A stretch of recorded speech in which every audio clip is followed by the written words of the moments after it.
Azim Indonesia,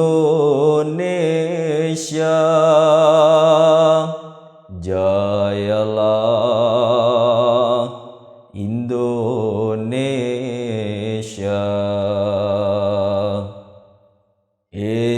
Azim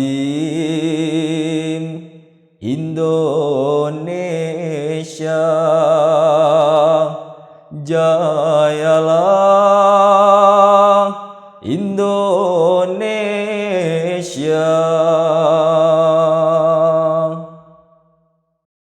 Assalamualaikum warahmatullahi wabarakatuh. Pemirsa dimanapun Anda berada, berjumpa kembali dengan kami dalam acara Ngobrol Bareng channel Tasyakur 100 Tahun Online.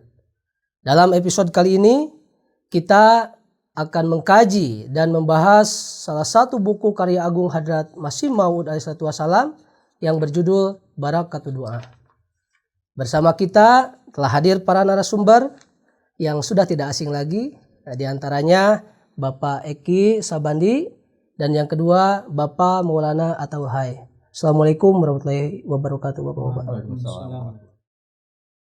Berkenaan dengan buku Barakatul Doa ini Pak, apa latar belakang beliau penulisannya? Sebelum latar belakang saya sampaikan dulu kolase dari buku ini. Buku ini diterbitkan pertama kali tahun 1893 dalam bahasa Urdu. Kemudian dalam bahasa Inggris itu tahun 73 pertama kali. Kemudian diperbaharui tahun 2007 dan 2010. Judulnya adalah Keberkatan Doa kalau dalam bahasa Indonesia diterjemahkan ya. Penerjemah sendiri itu adalah Pak almarhum Amir Haji Abu Basit ya. Diterbitkan pertama kali tahun 2015, kemudian yang kedua 2016. Itu kolasian, dan ini buku tidak juga terlalu tebal, hanya 66 halaman dengan beberapa lampiran. Latar belakang kenapa buku ini diterbitkan. Jadi Hadrat Masih Maud itu memberikan klarifikasi ya, penjelasan kepada tulisan karya Sir Syed Ahmad Khan. Ya, beliau seorang cendekia di Hindustan, ya, orang yang sangat terkenal, sangat rasional, terpelajar. Nah, saya sebut Syed Ahmad Khan aja ya. Syed Ahmad Khan itu menulis dua buku. Yang pertama Doa wal Istijabah, atau dalam bahasa Indonesia Doa serta Pengabulannya. Dalam buku ini intinya disebut bahwa Sir Syed Ahmad Khan itu katakan bahwa nggak perlu doa, nggak penting juga doa. Semua udah ada yang ngatur, semua ada ditakdirkan. Gitu. Kira-kira seperti itu ya intinya ya. Ya bahasanya kalau dalam bahasa saya barangkali tancapan aja pohon singkong itu batang, toh juga tanpa doa juga akan tumbuh. Kira-kira seperti itu ya. Ini seperti itu. Jadi beliau tidak pentingkan doa itu. Yang penting itu adalah usaha begitu ya. Kedua ada buku yang ditulis oleh Ahmad Khan sendiri juga, yaitu Tahriru fi Usulit Tafsir ya. Atau dalam bahasa Indonesia adalah prinsip-prinsip menafsirkan kitab suci Quran. Jadi kalau saya perhatikan dua buku ini bertentangan, di situ nggak perlu doa, tapi kok dia berada di tafsiran Quran kan gitu. Tapi dua-dua ini yang kemudian dijawab oleh Hadrat Masih Maud alaihissalam melalui buku ini. Kemudian apa Pak Atta yang beliau sampaikan di dalam buku tersebut? Baik, di dalam buku ini di dalam buku ini beliau menjawab atau menanggapi tadi ya, buku yang pertama itu berkaitan dengan pengabulan doa itu, di mana beliau di situ menyampaikan ada beberapa syarat untuk terkabulnya sebuah doa. Yang pertama itu adalah adanya kerendahan diri, ya, adanya kerendahan diri. Kemudian yang kedua adalah orang yang berdoa itu harus memiliki ketakwaan. Ya. Selain ketakwaan juga dia harus memiliki kecintaan dan pemusatan pikiran yang sempurna. Kata wajuh ya. Iya. Iya. Kemudian yang ketiga adalah dalam pandangan Allah Ta'ala itu doa yang dipanjatkan itu haruslah berfaedah baik di dunia ini ataupun di akhirat kelak ya bagi si pendoa tadi. Dan ada beberapa syarat yang lain yang beliau. Kemudian beliau juga menjelaskan di dalam buku ini ya berkaitan dengan pandangan dari Syr Sayyid Ahmad Khan tadi ya, di mana beliau menyatakan bahwa Syr Sayyid Ahmad Khan ini tidak memiliki pengalaman perihal ya, pengabulan doa yang begitu luar biasa ya. Beliau menganalogikan seperti halnya beliau ini meminum obat yang telah kadaluarsa. Ketika tidak mempunyai daya khasiat lagi, maka itu menjadi tidak berguna. Nah, begitupun pandangan Syr Sayyid Ahmad Khan adalah bahwa ketika doa tidak berguna, ketika doa itu sudah tidak memiliki khasiat, maka sudah tidak ada gunanya lagi. Seperti itu. Baik, kemudian selanjutnya dalam buku tersebut apa yang disampaikan? Ya, tentang Ahmad Khan itu ya tidak hanya berwacana beliau sampaikan kepada Ahmad Khan ya, tapi juga ayo kita buktikan. Kita buktikan, silakan Ahmad Khan datang ke Kadian.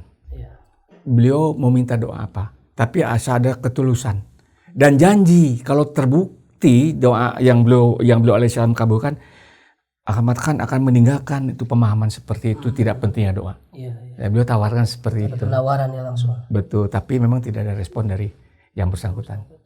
Lalu bagaimana Pak tanggapan terhadap buku yang kedua? Buku yang kedua yang tadi saya sebutkan ya, Tahriru fi Usuliti Tafsir, ya kan, atau tentang tafsir, tentang prinsip menafsirkan Al-Quran yang ditulis oleh Ahmad Khan ya kan. Dijelaskan dulu dalam buku itu, Sayyid Ahmad Khan itu terlalu menekankan takdir ilahi saja sudah. Takdir ilahi, kemudian usaha-usaha apapun nanti tidak harus lagi dengan doa, semua udah ditakdirkan kok. Beliau tafsirkan seperti itu beberapa ayat Quran ya. Tapi Masih Maud alaihissalam memberikan klarifikasi, empirisnya secara nyatanya para nabi-nabi itu nggak punya apa-apa, nggak punya fasilitas apa-apa, nggak punya kekuatan apa, semua itu landasannya adalah doa. Nah gitu. Kemudian juga beliau jelaskan, ini sebenarnya panjang ya, cuma kita nggak bisa terlalu jauh, tapi ini seperti itu. Lalu kemudian beliau alaihissalam juga menjelaskan tentang metode penafsiran Quran. Harus seperti apa itu kriterianya ya. Atau seperti apa Pak Atta yang disampaikan oleh beliau tentang metode penafsiran Al-Quran? Baik. Berkaitan dengan metode atau 7 kriteria penafsiran ini, beliau menyampaikan ada 7 ya. 7 kriteria penafsiran Al-Quran. Yang pertama adalah Al-Quran itu sendiri ya. Yakni bahwa ayat Al-Quran yang satu didukung oleh ayat Al-Quran yang lainnya. Kemudian yang kedua adalah tafsir dari Hadrat Rasulullah Shallallahu Alaihi Wasallam. Kemudian kriteria yang ketiga adalah tafsir dari para sahabat Rasulullah Shallallahu Alaihi Wasallam. Kemudian kriteria yang keempat yaitu tafsir yang diberikan oleh orang-orang yang berhati bersih dan suci ya. Sebagaimana di ayat Al-Quran disebutkan surah Al-Waqiah ayat 80 ya. A'udzubillahi minasyaitonirrajim la yamassuhu illal mutahharun ya. Tidak ada yang dapat menyentuhnya yakni Al-Quran ya, kecuali orang-orang yang disucikan ya. Kemudian yang kelima, kriteria yang kelima adalah kosakata bahasa Arab ya. Kemudian yang keenam, beliau menyampaikan memahami susunan nizam atau tatanan dunia dan tatanan jasmani dan rohani ya, tatanan jasmani dan rohani. Dan yang terakhir beliau menyampaikan yang ketujuh itu wahyu para wali, orang suci, dan mimpi serta kasyaf para muhaddisin. Itu 7 kriteria yang beliau sampaikan dalam buku tersebut. Oke. Kemudian Pak ada tambahan? Saya jelaskan sedikit saja bahwa satu ayat Quran tafsirnya itu harus didukung oleh ayat Quran yang lain. Kalau bertentangan, maka tafsir itu tidak usah dipakai atau batal. Ya harus didukung. Iya. Tapi kalau seandainya satu ayat itu tidak ada didukungan atau tidak ada korelasi dengan ayat lain, bagaimana? Kita mengacu pada apa yang ditafsirkan oleh Nabi Muhammad Rasulullah SAW. Karena beliau sendiri yang paham tentang wahyu yang beliau terima. Kita nggak mungkin cari-cari yang lain, Iya. kan begitu. Tapi ketika tidak dijelaskan dalam Al-Quran dan Rasulullah SAW juga tidak diriwayatkan juga menjelaskan tentang ayat tersebut, maka beliau jelaskan cari tafsir yang diberikan oleh para sahabat. Iya. Karena mungkin Rasulullah SAW menyampaikan tapi tidak tertulis, gitu. Tapi mungkin hanya para sahabat pernah mendengar, gitu. Kan seperti itu. Dicari itu, bukan berarti tidak ada, mungkin tidak tercapture, tidak begitu. Nah, cari yang dari para sahabat tafsirnya, begitu kan. Kemudian kalau seandainya juga tidak ada dalam 3 tadi kriteria itu, ya cari tafsir yang diberikan oleh orang-orang yang hatinya bersih, orang suci, gitu kan, seperti itu. Itu demikian indah susunan yang disampaikan oleh Hadrat Masih Maud alaihissalam. Kemudian juga untuk mendukung tafsir itu juga para pemfasir ini harus paham bahasa Arab, harus paham kosakata bahasa Arab. Karena Al-Quran turun dalam bahasa Arab. Al-Quran turun bahasa Arab, kemudian juga tata bahasa Arab itu kan dalam, luas, kan gitu. Jadi apa bahasanya itu memahami itu akar dari bahasa itu sendiri, ya begitu. Kalau dalam Isya sekarang disebut dengan heuromenetics ya, gitu. Jadi kembali ke bahasa aslinya. Kemudian tentang nizam rohani jasmani itu, karena tatanan alam semesta ini, ya itu juga berlaku pada tatanan alam ukhrawi, pada alam jasmani memberi pada alam rohani, seperti itu. Dan yang terakhir juga yang tidak kalah pentingnya, karena itu kan masa lampau ya, tapi kan sekarang banyak itu wahyu-wahyu yang disampaikan kepada para orang suci, pada para wali kan, mimpi yang diterima oleh mereka kan, itu juga didengar. Itu barangkali yang boleh saya sampaikan. Kemudian Pak Atta, ada lagi bahasan yang disampaikan dalam buku tersebut? Iya, di dalam saya menambahkan buku yang pertama ya, beliau menyampaikan mengenai bagaimana itu proses terkabulnya sebuah doa ya, di mana di situ beliau menyampaikan ya bahwa doa itu ternyata memiliki pengaruh ya, menggerakkan sarana-sarana ya, sarana-sarana untuk terkabulnya sebuah doa ya. Beliau mencontohkan seperti seseorang meminta hujan begitu ya, maka Allah Ta'ala menciptakan angin, awan untuk mendukung supaya hujan itu turun. Ya, seperti itu. Luar biasa.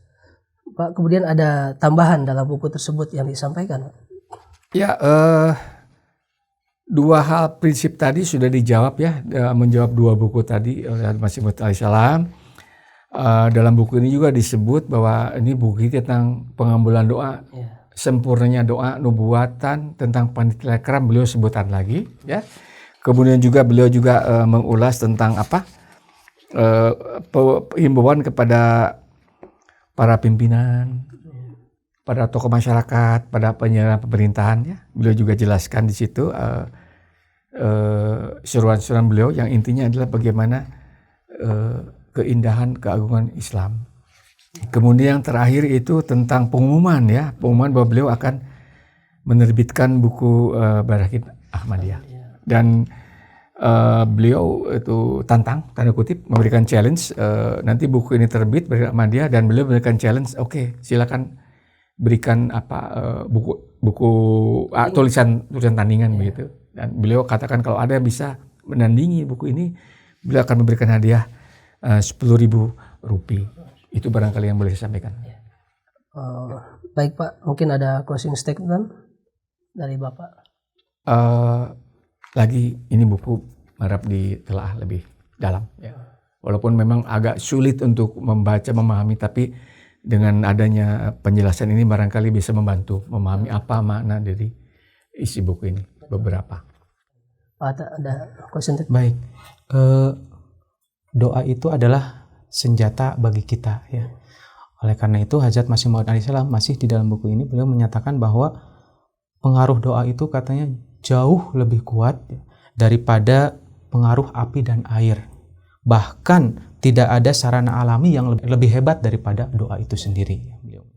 Masya Allah, luar biasa. Jazakumullah jaza Bapak atas kehadirannya dan atas pembahasannya. Demikian para pemirsa yang dimanapun berada, pembahasan buku Barakatun Doa. Mudah-mudahan apa yang dibahas kali ini memberikan manfaat yang sangat luar biasa. Wa akhiru dawana alhamdulillahirabbil alamin. Assalamualaikum warahmatullahi wabarakatuh.